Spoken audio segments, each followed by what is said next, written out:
Let's go inside the mind of one of the most famous cannibals in history.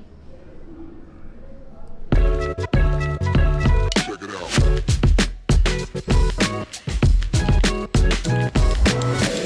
Hello, everyone. I am here at Ripley's Believe It or Not Auditorium in San Antonio, Texas, with this mummified head of a cannibal. In 1874, 6 men set off into the Colorado mountains searching for gold, but only one man returned with a stomach allegedly full of human flesh. This is the tale of Alferd Packer, the Colorado Cannibal. In November 1873, a group of 21 hopefuls set out from Utah to Colorado in search of gold. Along the way, they met Alferd Packer, who told them that he was a guide. Unfortunately for them, he was totally lying and had no idea where he was going, and ultimately led the group to their demise. About halfway through their journey, they were totally starving. Luckily, they happened upon a Native American tribe that gave them food and shelter, but by February, they were still eager to find gold, so they split the group, leaving most with the tribe, but 6, including Packer, pressed on. Months later, Packer eventually stumbled into an agency looking surprisingly well-fed despite having claimed to have barely survived. Suspicion grew as he spent a ton of money on alcohol and gambling at a nearby settlement, as well as flaunting all of the possessions that once belonged to the men he traveled with. Eventually, people started questioning him, and his stories didn't add up. Packer initially claimed that he stayed by the fire while others searched for food and never returned. Then he changed his story and claimed that the group ran out of food, and one by one, as they died, they were eaten.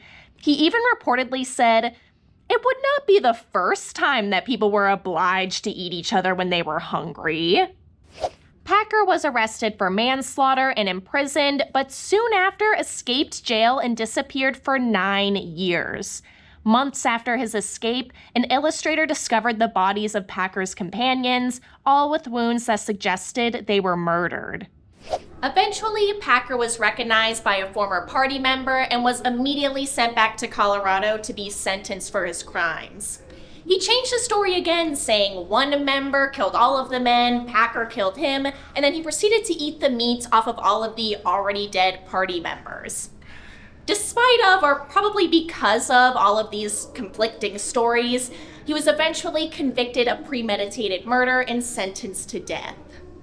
However, Packer's conviction was overturned because Colorado wasn't yet a state when the murders took place, but he was tried under state law. Years later, he was retried for manslaughter and was sentenced to 40 years. In prison, Packer spent his time making dollhouses and playing nice, while on the outside, his story caught the attention of who I consider to be one of the first true crime fangirls, Polly Pry, who campaigned for his release. I wouldn't have done that if I was her. Believe it or not, Polly's efforts paid off.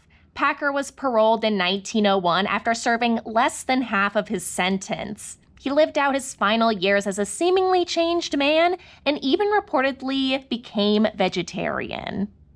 From alleged gold guide to convicted murderer to reformed vegetarian, which of his many conflicting tales do you believe?